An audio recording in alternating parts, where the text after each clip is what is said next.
What is up, everybody? Welcome back to the shop today. Today we're going to be working on our 1974 Suzuki RL250 trials bike, and you guys see it. We got an engine on the workbench back there. It's been TIG welded. That big giant hole that was in the case is fixed, along with that case cover. Yeah, and we also got the frame welded. I'll show you guys that here in a minute. It was completely cracked in half, but in this video, hopefully we should be able to get the engine in the bike, get the tank on, the carburetor's already rebuilt, get it together. I don't have the sprockets yet. I'm still waiting on those from a company called Sprocket Specialist, but hopefully in this video, we'll at least be able to make sure it has compression, make sure it has spark, and let's see if we can get this thing to fire up. So once again, we're not trying to make this bike beautiful or pretty, but right here, this frame was completely cracked in half. She was chopped all the way in half right there, and it had been re-welded probably several times before. So we went through and got that thing welded up, threw a little bit of spray paint on there to keep it from rusting. But all in all, I think it's pretty good. As far as the case goes, I don't know if you guys remember, but this whole entire section here was broke off, including this part. So it has been re-welded. That's just dirt in there, and it's all fixed up. So that's good. And the big giant hole that was in the engine, this whole piece right here. Now I did go ahead and put some Honda Bond on there. There were some tight little pieces or tight little spaces up in there. I probably didn't need to do that because it looked like it was sealed up pretty good, but I think that's gonna get us where we need to go. I don't know if we showed you this last time, but when this chain flew off and broke this case, this clutch rod here, the rod that's supposed to be straight that goes right inside, it was bent. So this was the rod that was inside of there. This was the piece that was sticking out, and it is as crooked as a question mark. So we got that replaced as well. I do have a new gasket to go in here also, and we'll put it all back together. All right, we're gonna see if we can get that engine over on the workbench and see if we can get it in here. Maybe.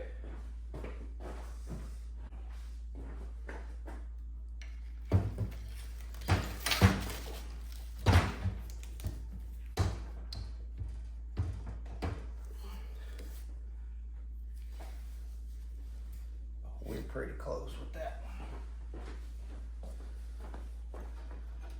A couple lightly persuasive taps here.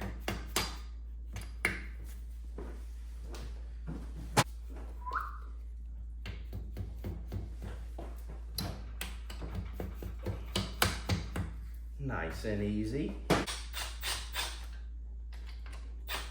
right, we're not gonna tighten it up. I need to get these front ones. I went ahead and greased all these bolts ahead of time. You might not have to grease them, but a little extra lube never hurt nobody.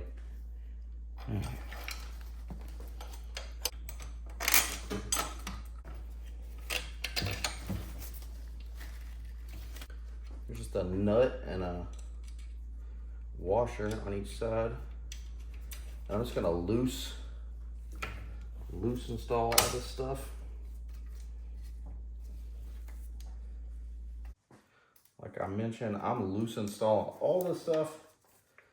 And then once we are comfortable or confident with where it's at, then we'll crank her down.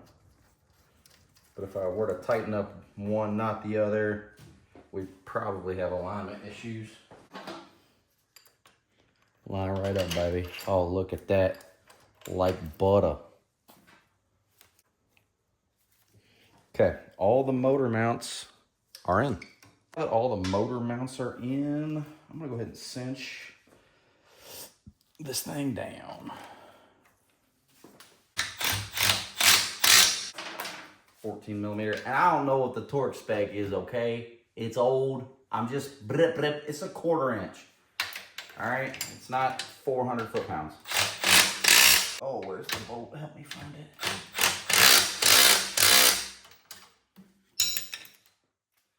Boom. All right, all the motor mount bolts are tight. All right, before we put this cover back on, we did take this clutch assembly piece off, and it was completely gummed up. So if you would pull the clutch lever, see how this this piece extends out. It's on like a cam style system. Maybe you can see it better from the bottom. See how that drops down? What that does is it pushes out and it pushes in on that clutch rod and it makes your clutch engage and disengage. But the reason I'm telling you that is we got to put this clutch cable on, and I have to use this little collar. It sits down in here, and we got to get that together. So I'll pop this out. I just undid the 2 screws and then popped it in. I was doing it the hard way. This is much easier to do it this way. Yeah, it would have took me forever to try to keep messing with it the way I was messing with it. I don't know what I'm doing. Just a guy with some screwdrivers. Spring back on. Boom. All right, let's pull the clutch. There it goes. I'm pulling the clutch. It works. It goes in and out. And I do have some new gaskets. This old one was smoked. This is the part that was actually broken off of the engine, so this whole portion was gone, but I got these off eBay. I probably could have made them, but it's really thin right through there. I do have some gasket material paper, but I think this will be good to go. And the bolt holes actually all line up perfect. So I use new hex head hardware. I couldn't find it all to match, but it's pretty close. Good enough. All right, I think we're gonna take and put the carburetor on, get all the fuel lines set up, and get the airbox on as well.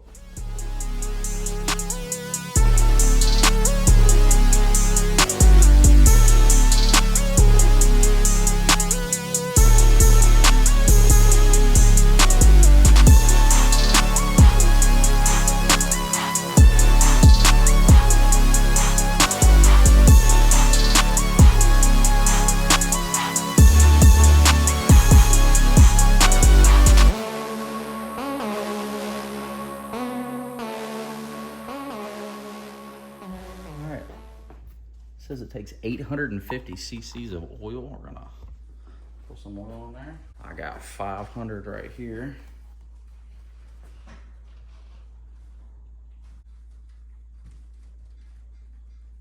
All right, I think it's time to see if we got spark. This is probably maybe the original plug, I don't know. I do have new plugs for it, but we'll see if we have spark with this one. All the electrics are hooked up. Oh yeah. All right, let's.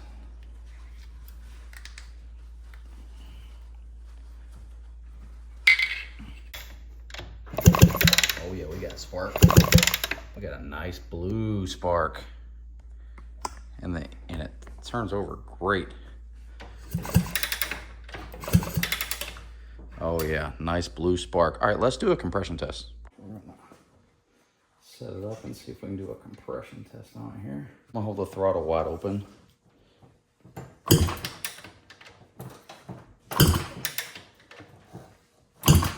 right, I'm gonna zip tie that throttle open.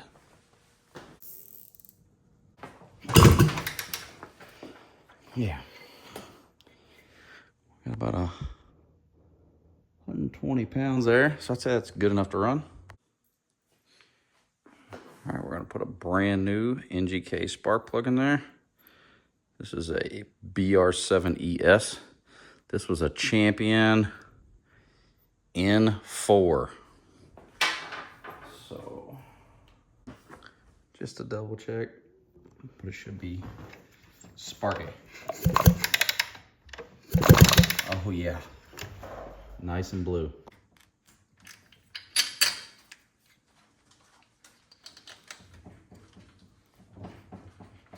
I'm gonna go ahead and put the exhaust on next, and I didn't show you guys this, but I did make the exhaust pretty. I told myself I wasn't going to, but I was just bored and I couldn't help myself, so let's get this on.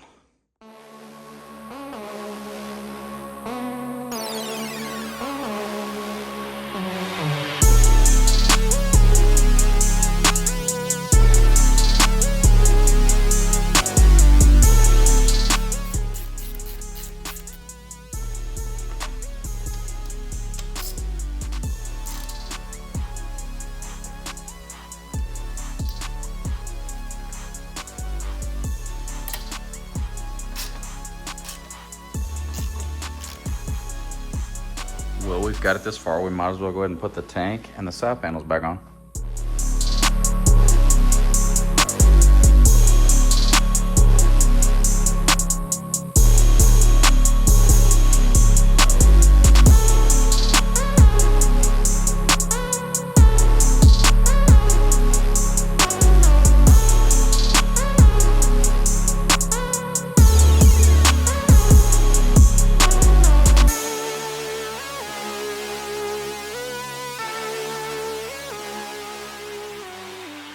Bike back together. I can't start it right now though because it's really late at night. My kids are inside sleeping, but I think this thing came out looking pretty good. This has not been started in 45 years and the anticipation is killing me, but we're gonna wait till the morning. I'm gonna put some fuel in it. It's already oiled up.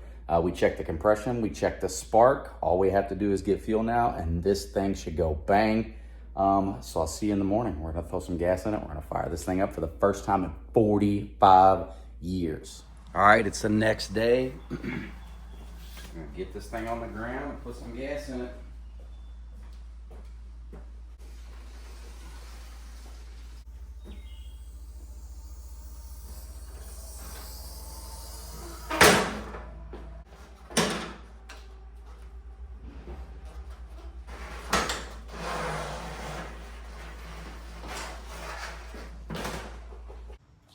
Got some clots, 40-to-1 mixed up here.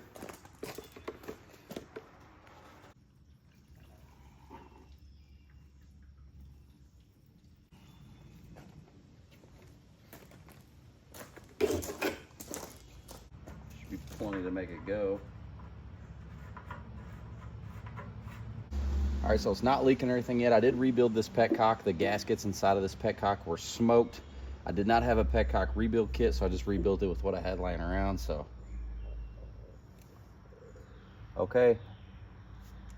Fuel is flowing to the carburetor. I can see it.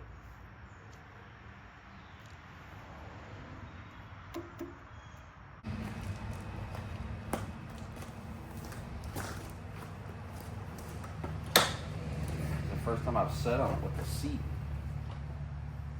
Oh, the shifter's far away.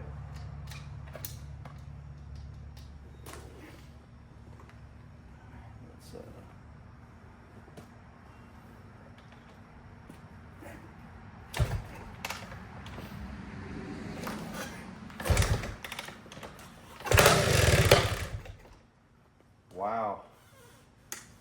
That was with the choke on, not choke off.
All right, well, the kill switch doesn't work. I mean, it works, but I just shocked the crap out of myself. First time in 45 years it's ran, and it fired right up and idled perfect. All right, we're gonna see if it'll just fire right back up. The choke is off and the fuel is on. What do you think? First kick? I bet it's first kick.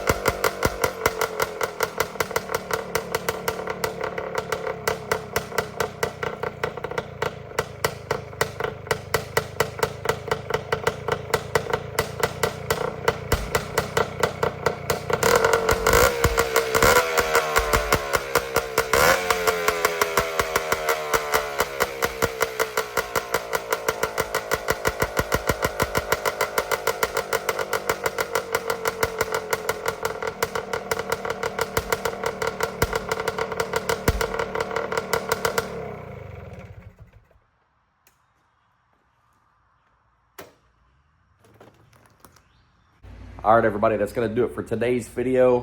That 1974 Suzuki RL250 fired right up for the first time in 45 years. That bike has been parked since the hole got punctured in the case in 1980.